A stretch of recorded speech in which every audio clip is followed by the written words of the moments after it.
आमच्या माय बावल्याला गाणं पाहिजे कोणतं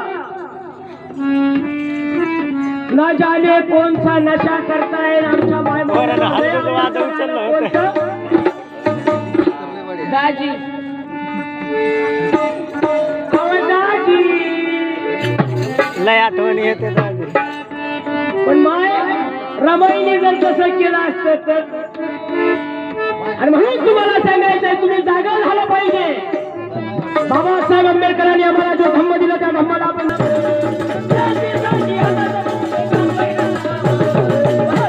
अरे जागे आता जागे अरे जागे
लुट साऱ्या भूमीची का आता कळाली